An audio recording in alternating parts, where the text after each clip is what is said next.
The invitation arrived in September. Columbia University. Presidential Scholars Welcome Evening. A celebration for incoming freshmen who'd received full academic scholarships. November 15th at 6 p.m. Low Memorial Library. Business casual.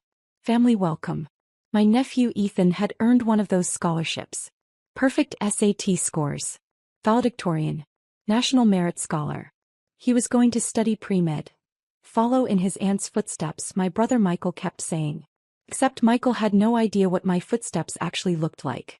The invitation included a +1. Dr. Claire Mitchell and guest. I didn't have a guest. I'd been divorced for 6 years. My ex-husband had wanted children. I wanted my career. We'd wanted different lives. I RSVP'd for one. 2 weeks before the event, Michael called. Claire, you're coming to Ethan's thing at Columbia, right? Wouldn't miss it, I said. Great. We'll sit together. It's this whole reception thing. The dean is speaking. Very prestigious. Ethan's so excited. I'm excited too. He's going to be pre-med. Just like his aunt. Michael's voice was warm with pride. Remember when you were pre-med? Now look at you. Working at the hospital. It's come full circle. Working at the hospital. That's how Michael described my career. For the past 20 years. I'd stopped correcting him 15 years ago. It has, I said simply. Listen, Claire, I know you're busy with your hospital job, but try to dress nice for this, okay? It's Columbia. Very formal crowd. Lots of important people. I'll do my best, I said. Great. See you there. He hung up. I sat in my office staring at my phone. My office. Director of Cardiovascular Surgery, Columbia University Irving Medical Center. Corner office on the 8th floor. Windows overlooking the Hudson River. My name on the door. Dr. Claire Mitchell MD PhD. 3 diplomas on the wall. Columbia undergrad, Columbia Medical School, Columbia PhD in biomedical engineering. I'd spent my entire professional life at Columbia. 24 years. From undergraduate student to attending surgeon to department director. But to my brother, I worked at the hospital. Michael and I had never been close. 6 years apart. He was the older brother. The golden child. The one who did everything right according to our parents' standards. He went to Penn State. Studied business. Graduated with a 3.4 GPA and got a job as a sales manager at a pharmaceutical company. Married young. Had Ethan at 26. Climbed to regional director by 35. Now, at 52, he was VP of sales making $240,000 a year. Our parents thought he'd conquered the world. I was different. The intense younger sister. The one who studied too much. Who chose science over social life. Who went to Columbia on a full scholarship while Michael paid full tuition at Penn State. Claire's the smart one, Dad used to say. Like it was a consolation prize. But Michael's the successful one, Mom would add. I graduated Columbia summa cum laude. Got into Harvard Medical School, Johns Hopkins, and stayed at Columbia for their MD-PhD program. 8 years of medical school and doctoral research. 3 years of general surgery residency. 3 years of cardiothoracic surgery fellowship. I performed my first solo heart surgery at 32. At 35, I was appointed assistant professor of surgery. At 39, I became the youngest associate professor in the department. At 42, I was named director of cardiovascular surgery. I oversaw 17 surgeons, managed a $47 million annual budget, and performed approximately 140 surgeries per year. I'd published 73 peer-reviewed papers. I'd developed a new minimally invasive technique for aortic valve replacement that had been adopted by hospitals worldwide. I'd trained 34 cardiac surgeons who now worked across the country. Last year, I'd been named one of the top 50 cardiac surgeons in America by U.S. News and World Report. But my family still thought I was a hospital worker. I tried to explain once. 12 years ago at Thanksgiving. I'm not just working at the hospital, I'd said. I'm directing the cardiovascular surgery department. I manage the entire program. That's great, Claire, Michael had said. Management is good. I'm in management too. Regional director now. It's not the same. We're both doing well, he'd interrupted. Different paths but both successful. Our parents had smiled. Relieved that their children weren't competing. Except we weren't competing because they didn't understand we weren't in the same league. Michael managed sales teams for a pharmaceutical company. I operated on human hearts. But explaining felt like bragging. So I stopped trying. "How's the hospital?" became their standard question. "Good," became my standard answer. And the years passed with my family thinking I was a mid-level hospital employee making decent money and living a modest life. The truth was more complicated. As director of cardiovascular surgery, my salary was $520,000 annually, plus bonuses for research grants and publications. My net worth was approximately $4.7 million. I owned a brownstone in the Upper West Side. 3 bedrooms. Bought 12 years ago for $1.8 million. Now worth $4.2 million. I'd never mentioned the house to my family. They thought I rented an apartment. I drove a 10-year-old Honda Civic. Wore simple clothes. Lived modestly except for my home which I loved. Money had never motivated me. Medicine had. The chance to save lives. To innovate. To teach. To push the boundaries of what was possible in cardiac care. I'd performed over 2,800 surgeries in my career. My survival rate for high-risk procedures was 96.7%, significantly higher than the national average of 91.3%. I'd saved 2,800 lives. That was my success. Not my salary. Not my title. The lives. But my family measured success differently. Michael's house was bigger. His car was newer. His son was going to Columbia. Finally, Mom had said when Ethan got his acceptance letter. Someone else in the family going to an Ivy League school. Claire's always been the only one. Ethan's going to be pre-med, Michael had added proudly. Just like Claire. Maybe she can give him advice about the hospital. I'd smiled and said nothing. November 15th arrived cold and gray. I left the hospital at 4 p.m. I'd finished my last surgery at 2:30. A triple bypass on a 67-year-old man with severe coronary artery disease. The surgery had gone perfectly. He'd be in ICU for 2 days then recovery. He'd go home to his wife and grandchildren. Another life saved. I went home. Showered. Changed into a navy dress and blazer. Simple. Professional. The kind of outfit that said hospital employee, but also Columbia alumna.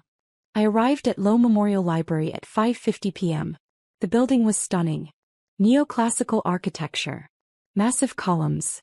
The iconic dome. I'd walked past it thousands of times as a student, but it never stopped being impressive. Inside, the rotunda was set up for the reception. Round tables with white linens. A stage with a podium. Screens on either side showing the Columbia crest. I found the check-in table. "Name?" asked the student volunteer. "Dr. Claire Mitchell." She scanned the list. Her eyes widened slightly. "Oh, Dr. Mitchell. Yes. You're at table 3. That's the VIP section. Presidential donors and distinguished faculty." "Thank you." I found table 3. Front section. 2 other people were already seated. I recognized one. Dr. Patricia Huang, Dean of Columbia Medical School. "Claire." She stood and hugged me. "So glad you're here. Wouldn't miss it. My nephew is one of the scholars." "Wonderful. These kids are incredible. We're so lucky to have them." The other person at the table introduced himself. "Robert Chin. I'm on the board of trustees." "Claire Mitchell. I'm faculty at the medical school." "What department?" "Cardiovascular surgery." Are you the Dr. Mitchell who developed the minimally invasive aortic valve technique?" "I am." "Brilliant work. My father had that procedure last year. Changed his life." We talked about cardiac innovation. About Columbia's research programs. About the future of medical education. At 6:15 I saw Michael enter with his wife Linda and Ethan. Michael was wearing a suit. Linda had on a cocktail dress. Ethan looked uncomfortable in dress pants and a button-down shirt. They were scanning the room. Looking for their table. I waved. Michael saw me. Waved back. Started walking over. Then he noticed where I was sitting. Table 3. Front section. With the dean and a board member. He hesitated. Walked over anyway. "Claire.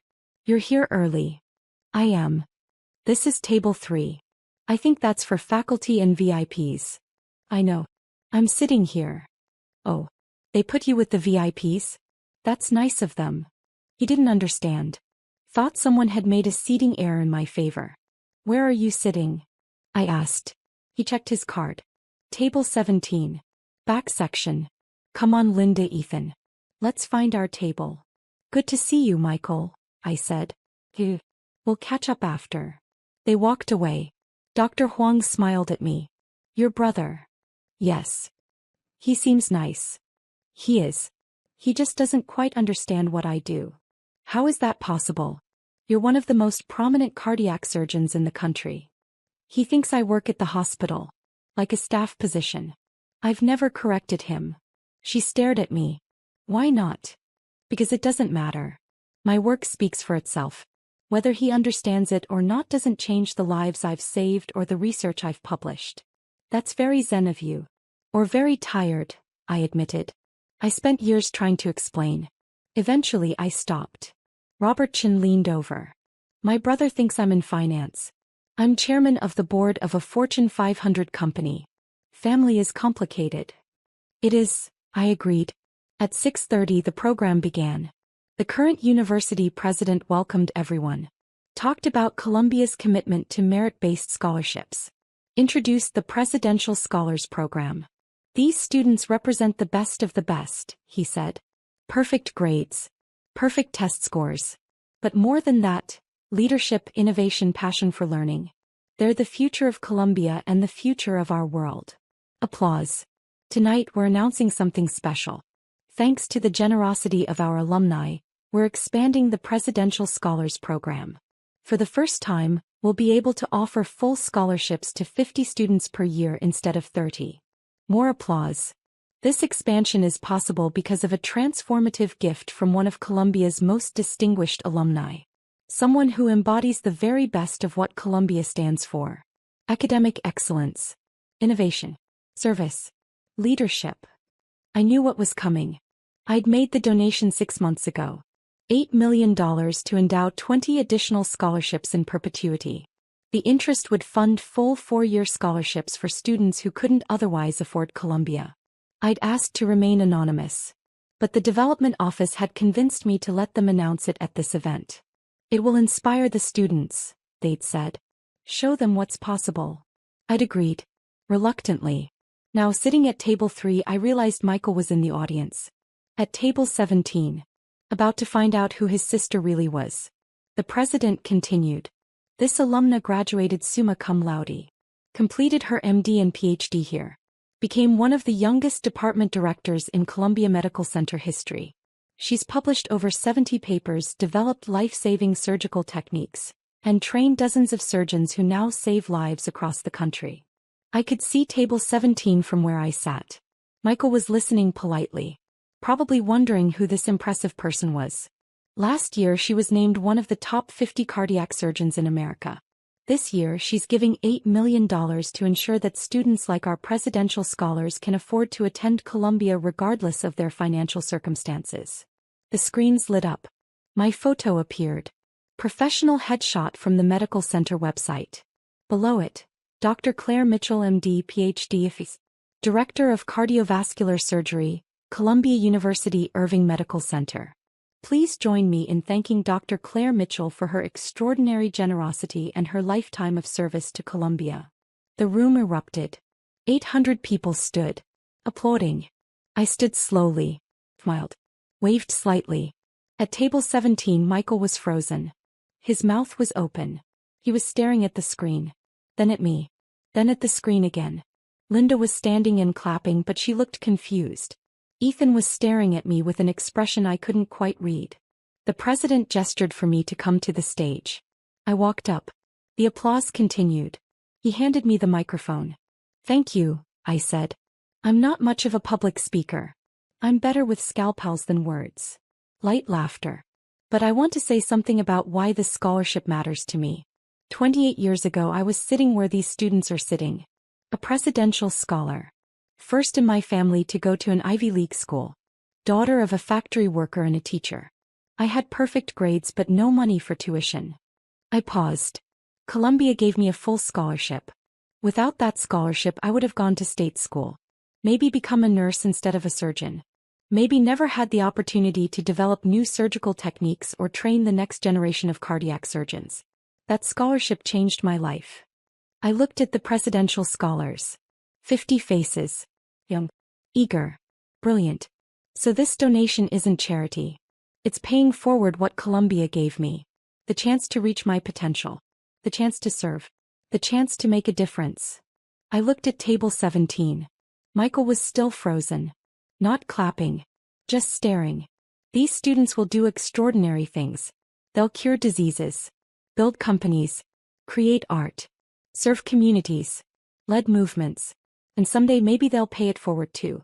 Maybe they'll give some other brilliant kid the chance they had. I held up the certificate the president had given me. Thank you, Columbia. For believing in merit over money. For creating opportunities. For changing lives. The applause was thunderous. I walked off stage. Back to table 3. Dr. Huang hugged me.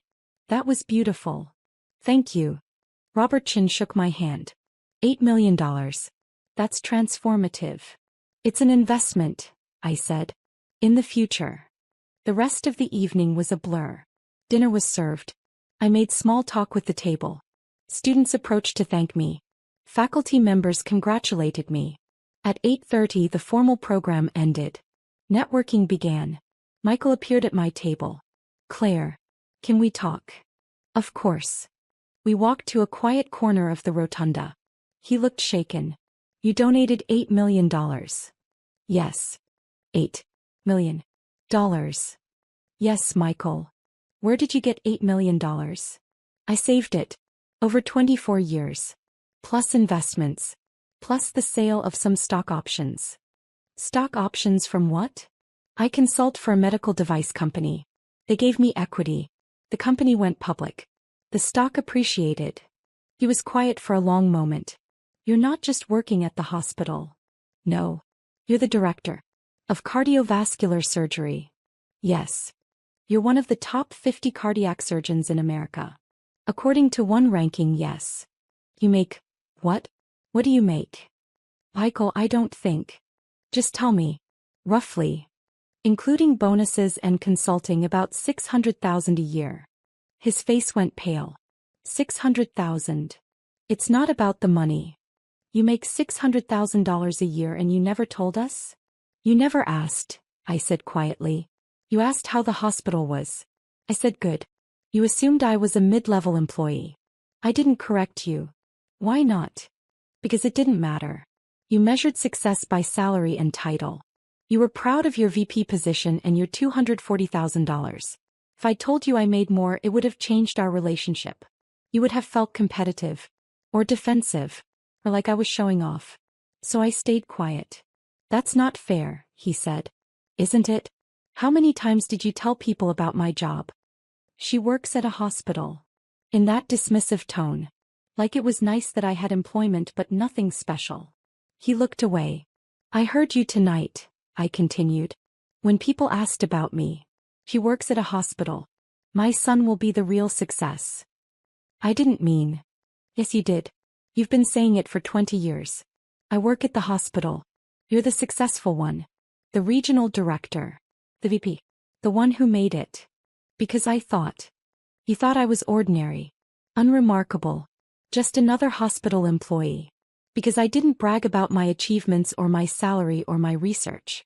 So you assumed I didn't have any. He was quiet.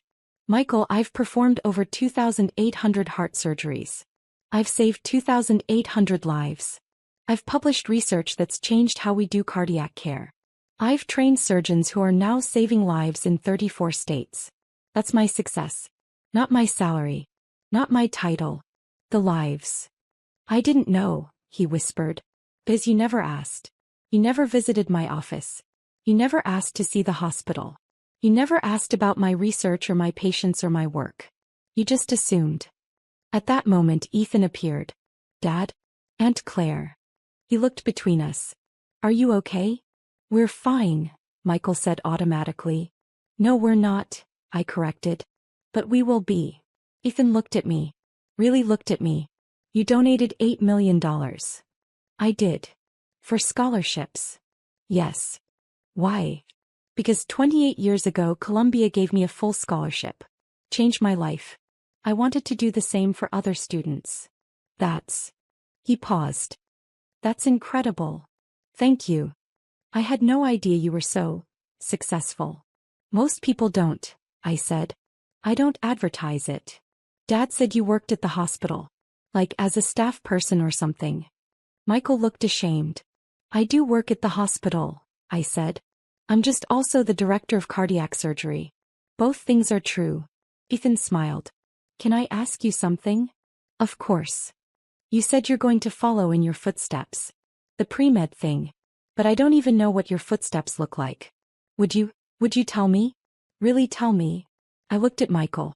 He nodded. I'd be happy to, I said. We went to a coffee shop near campus. The three of us. I told Ethan everything. About medical school. The sleepless nights. The first time I held a human heart in my hands during surgery. The feeling of knowing that if I made one wrong move the patient would die. I told him about my first solo surgery. A 54-year-old woman with aortic valve disease. How I'd been terrified. How my hands had shaken. How the surgery had taken 6 hours. How she'd survived and hugged me 2 weeks later and said, "You gave me my life back." I told him about the research. The years of studying minimally invasive techniques. The failures. The breakthroughs. The moment I realized we could do valve replacements without opening the entire chest cavity. I told him about the first patient who received my new technique. How the recovery time was cut in half. How the complication rate dropped. How other surgeons started adopting it. I told him about the teaching.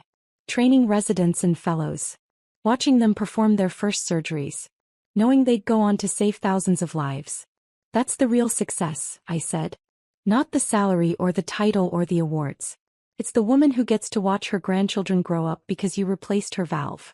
It's the man who gets to walk his daughter down the aisle because you repaired his coronary arteries. It's the lives you save and the lives those people touch. Ethan was listening intently. Do you ever lose patience? Yes, I said honestly. Surgery is risk. Sometimes we do everything right and the patient still dies. Those are the hardest days. How do you handle it? I remember the ones I saved. The 96.7% who survived. The families who got to keep their loved ones. And I used the losses to make me better. To refine my technique. To reduce risk. Every patient who dies teaches me something that might save the next one. Michael was quiet. Just listening. I want to do that, Ethan said. I want to save lives. Then you'll be a great doctor, I said. Will you help me? Like mentor me through pre-med? I'd be honored. He smiled. This is so much cooler than I thought.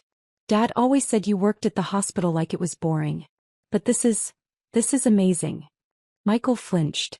I reached over and squeezed his hand. Your dad didn't know. How could he? I never told him. You could have, Michael said quietly. Why didn't you? Because you seemed happy thinking you were the successful one. The golden child. The one who'd made it. I didn't want to take that away from you.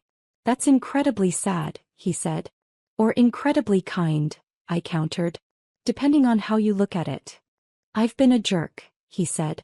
For 20 years. Introducing you as my sister who works at a hospital, like it was cute that you had a job. You weren't a jerk. You were uninformed. There's a difference.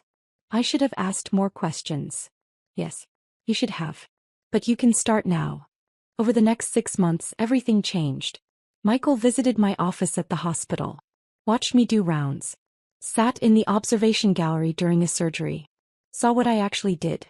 Afterward he'd said, "That was the most intense thing I've ever witnessed. You're incredible, Claire." Thank you. I'm sorry I didn't see it before. You see it now. That's what matters. Ethan started coming to the hospital every other week. Shadowing me. Bernie. Asking questions. I introduced him to residents. Let him observe procedures. Taught him about anatomy and physiology and the art of surgery. You're a natural teacher, one of my residents said. You should do more of this. I am, I said. Starting with my nephew. In March, Michael called a family meeting. Mom, Dad, Linda, Ethan, and me. I have something to say, Michael announced. For the past 25 years, I've been telling everyone I was the successful sibling. The one who made it. The one who did everything right. Our parents looked confused. But I was wrong. Claire is the successful one. She's one of the top cardiac surgeons in the country. She makes twice what I make. She saved almost 3,000 lives. She donated $8 million to Columbia. And I had no idea because I never bothered to ask about her life. Mom's mouth fell open. $8 million? Yes, I said simply. Where did you get $8 million? I saved it. Invested it. Earned it over 24 years of working as a surgeon. You're a surgeon? Dad asked. I thought you were a hospital administrator or something. I'm the director of cardiovascular surgery. I both operate and administrate. Silence. Then Mom said, why didn't you tell us? I did tell you. Multiple times. You didn't listen. Eventually I stopped trying. That's not fair. Mom, Michael interrupted. It is fair. We didn't listen. We assumed. We were so busy being proud of my regional director title that we never asked what Claire's title was. I'm proud of your title, I said to Michael. You worked hard for it. But we can both be successful. Success isn't a competition. I know that now, he said. I wish I'd known it 20 years ago. Dad stood. Walked over to me. Hugged me. I'm proud of you, Claire. So proud. And I'm sorry I didn't say it more often. Thank you, Dad. Mom joined the hug. My daughter, the heart surgeon. Cardiac surgeon, I corrected gently. But close enough. In May, Columbia held its annual donor recognition event. The development office had asked me to speak. To explain why I'd given the $8 million. I agreed. The event was at the faculty house. 300 guests. Major donors. University leadership. Faculty. Students. My whole family came. Mom, Dad, Michael, Linda, Ethan. They sat at table 5. Front section. Proud. When I was introduced, they stood and cheered louder than anyone.